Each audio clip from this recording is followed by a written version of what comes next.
benshi muri mwe munyandikira mumbaza muti mbese diyabete iravurwa igakira? Mukambaza muti ni iki twakora kugira ngo tugabanye isukari mu mubiri wacu?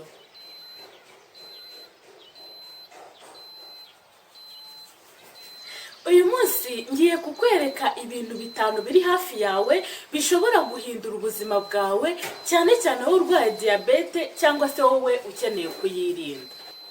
Icyanyuma muri ibyo bintu bitanu ngiye kukubwira kiri bugutangaze cyane, kubera ko abakurambere bacu bagiye bagikoresha, hanyuma uko imyaka igenda iza tuza kukibagirwa. Niba ushaka uburyo bwo kubaho neza, ntukure amaso kuri kino kiganiro kugeza ku munota wa nyuma, kuko uraza kumviramo byinshi ahari wenda n'umuganga wawe atashoboye kukubwira. Mbere yuko nangira ariko reka nkubwire ko ibyo tugiye kuvugira hano bushingiye ku bushakashatsi bwakozwe buheruka mu mwaka w'ibihumbi 2025. Ikiribwa kiza ku mwanya wa mbere mu kugabanya isukari yo mu maraso ku bantu barwaye diyabete ni sinamoni cyangwa se mudarasini nk'uko benshi basanzwe bayizi. Mudarasini ni nziza cyane mu kugabanya isukari yo mu maraso kubera ko iragenda igatuma insulin ibasha gukora neza. Ni ukuvuga ngo ubyutse mu gitondo ugafata akayiko gatoya ka mudarasini cyangwa se sinamoni ukagashyira mu cyayi cyangwa se ukagashyira mu mazi ashyushye ukinywera, bigufasha cyane mu gutuma insulin ikora neza, hanyuma isukari ikabasha kuba yagabanuka mu buryo bugaragara. Ubundi mu busanzwe umuntu urwaye diyabete isukari izamuka cyane iyo amaze gufata amafunguro. Gukoresha rero sinamoni ni byiza cyane kuko bizajya bituma isukari itazamuka mu gihe amaze kurya. Ikiribwa kiri ku mwanya wa kabiri ubushakashatsi butubwira ko gifasha mu kugabanya isukari yo mu maraso ni ikiribwa cyitwa moringa. Moringa abantu benshi murayizi, gukoresha turiya tubabi twa moringa ukadufata ukaducanira mu mazi hanyuma ukayungurura ukanywa. Ni byiza cyane kuko kizwiho cyane mu kugabanya isukari yo mu maraso.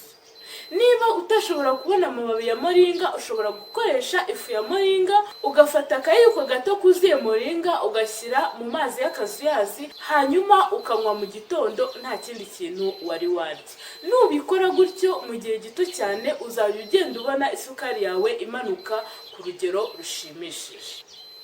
Ikiribwa kiza ku mwanya wa gatatu ubushakashatsi buvuga ko kigabanya cyane isukari yo mu maraso ni ukurya imboga rwatsi, twavuga nka dodo, epinari, brokoli ndetse n'izindi. Imboga rwatsi zifatwa nka eponge igenda igakurura cyane isukari iri mu maraso, hanyuma ukabasha kuba wamererwa neza.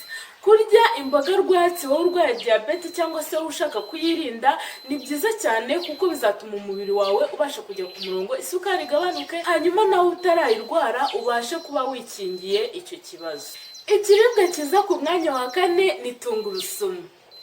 Abantu benshi bakunze gukoresha tungurusumu mu guhumuza ibiryo cyangwa se nk'ikirungo, ariko hano turabivuga nk'umuti ukomeye ushobora kugabanya isukari yawe yo mu maraso. Ubushakashatsi butubwira ko tungurusumu ifite ikinyabutabire cya arsine, kandi iyo arsine ikaba ifite uruhare mu gutuma insulin ibasha gukora neza mu mubiri. Tungurusumu kandi ifasha umubiri gukoresha neza isukari ya glucose, hanyuma umuntu akabasha kuba yagira imbaraga. Gukoresha tungurusumu rero kuri wowe urwaye diyabete ndetse n'ushaka kuyirinda ni byiza cyane kuko bizagenda bigufasha uko uzajya ugenda uyikoresha. Icya gatanu kiratangaje cyane kubera ko abakurambere bacu bagiye bakoresha ubwo buryo birinda, nyamara twebwe abenshi ntabwo tubyitaho. Gukoresha ibyo kurya bifite fibre nyinshi nk'ibijumba, ibishyimbo, amashaza ndetse n'ibindi bimeze gutyo.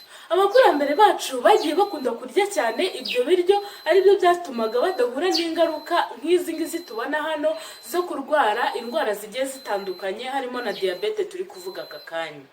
Niba rero ushaka kwirinda diyabete cyangwa se ukaba uyirwaye, jya ukunda gukoresha cyane ibyo kurya birimo fibre kuko bifasha cyane mu gutuma isukari igabanuka mu maraso. Niba ugejeje kuri uyu munota tukiri kumwe, reka nkwibire ibanga. Kuri wowe urwaye diyabete, jya ubyuka mu gitondo ufata ibirahure 2 by'amazi ya gombo. Mubyumvishe neza, amazi ya gombo cyangwa se okra. Ayo mazi ya gombo afite uruhare rukomeye mu kugabanya isukari. Nubikoresha inshuro nyinshi, ugafata imiti nk'uko bikwiriye, ukirinda inzoga n'itabi, ugakora siporo, ukaryama, ukaruhuka bihagije, ndakubwiza ukuri isukari yawe izamanuka ku kigero gikwiriye, hanyuma ubashe kubaho udafata ibinini ndetse utitera n'ishinge. Shiti yanjye, nukoresha ibimubwiye, ugakomeza gufata imiti uko bikwiriye, ukaryama, ukaruhuka bihagije, ugakora siporo, ukanywa amazi ahagije, ndetse ukirinda na stress, ndakubwiza ukuri mu minsi mikeya uzagaruka hano muri komenti utubwira icyo byagufashije.